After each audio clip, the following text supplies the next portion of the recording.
vous saluons dans le nom précieux de Jésus. Dans le cadre de notre exhortation, je vous invite à prendre vos Bibles dans le livre de Matthieu, chapitre 11, à partir du verset 8. La Bible déclare ceci. « Mais qu'êtes-vous allé voir un homme vêtu d'habits précieux? Voici, ceux qui portent des habits précieux sont dans les maisons des rois. Qu'êtes-vous donc allé voir? Un prophète? Oui, vous dis-je, plus qu'un prophète. Car c'est celui dont il est écrit, voici, j'envoie mon messager devant ta face pour préparer ton chemin devant toi. Je vous l'ai dit en vérité, parmi ceux qui sont nés de femmes, il n'y en a point paru de plus grand que Jean-Baptiste. Cependant, le plus petit dans le royaume des cieux est plus grand que lui. Depuis le temps de Jean-Baptiste jusqu'à présent, le royaume des cieux est forcé et ce sont les violents qui s'en emparent. Père, nous te rendons toute la gloire. Seigneur, mets ta parole dans notre bouche afin que procède de nous la vie. Merci parce que, Seigneur, notre Dieu, tu disposes les cœurs. Et au travers de ta parole, Seigneur, tu te fais chair et tu agis dans nos vies. Seigneur, tu agis dans nos cœurs et tu nous donnes d'être à ta ressemblance et à ta gloire. Merci, Seigneur. Amen. S'il y a un thème à donner à cette exhortation, c'est les signes de la grandeur devant Dieu. Ou si vous voulez encore, qu'est-ce que Dieu voit dans la vie d'un homme ou d'une femme pour pouvoir le rendre grand ou le lever? Et ce matin, nous allons nous appuyer sur l'exemple de Jean-Baptiste.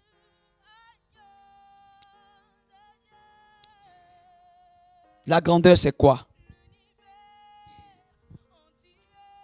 Nous pouvons définir la grandeur comme quelque chose qui est grand, quelque chose qui est honorable, respectable. Et dans notre monde actuel,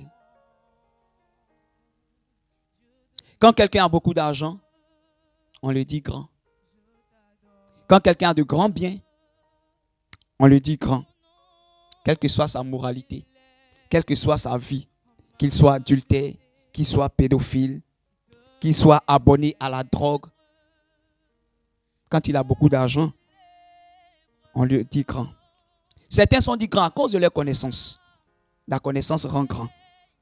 D'autres sont dits grands, appelés grands à cause de leur nom. Quand tu portes un nom célèbre, tu es grand. Partout tu passes, tu es hué.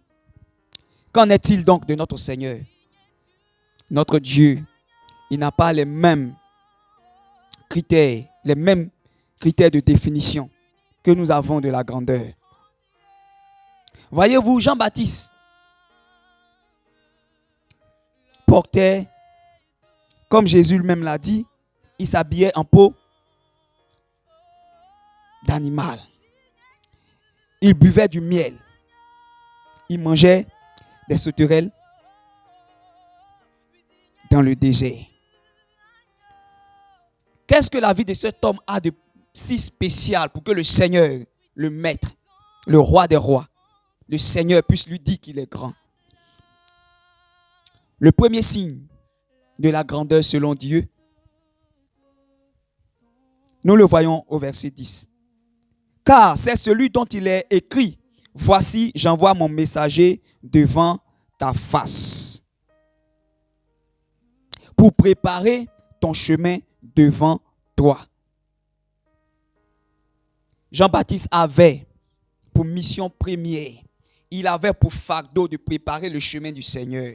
Préparer le chemin du Seigneur, c'est d'annoncer le message de l'évangile. Préparer le chemin du Seigneur, c'est de faire de nos vies une lettre lue par le monde. C'est dans nos actions, dans nos comportements, partout où nous sommes, de faire connaître Christ. Mon frère, si tu as ce fardeau, si tu as soif de faire connaître Christ aux gens, alors tu es un Jean-Baptiste.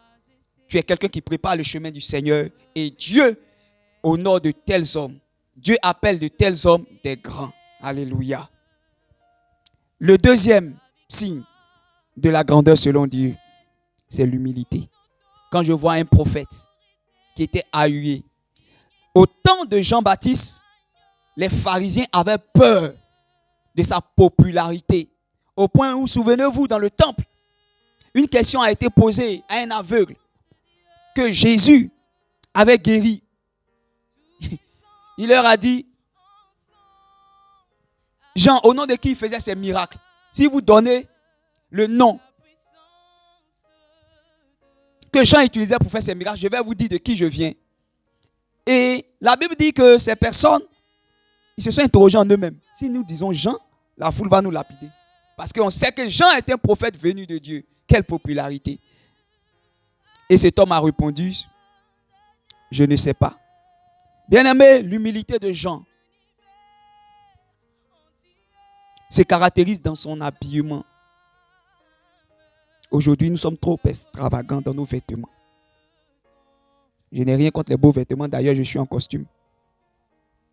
Mais voici un homme qui était grand aux yeux de Dieu,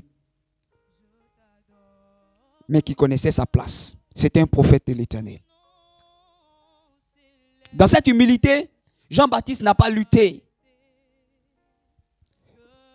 l'ancienneté du ministère avec le Seigneur. Il a dit qu'il croisse et que moi je diminue. Quelle humilité. Pourtant, quand nous lisons les Écritures, il est né avant Jésus, c'est le grand frère de Jésus. De nos jours, beaucoup utilisent leur rang, leur position pour écraser les plus faibles. Nous allons nous arrêter sur ces quelques signes. Et je vais récapituler en disant que préparer le chemin du Seigneur, marcher dans l'humilité, sont des signes de grandeur devant notre Dieu et que cela nous caractérise. Que Dieu vous bénisse. Je te suivrai, je te suivrai, Jésus, je te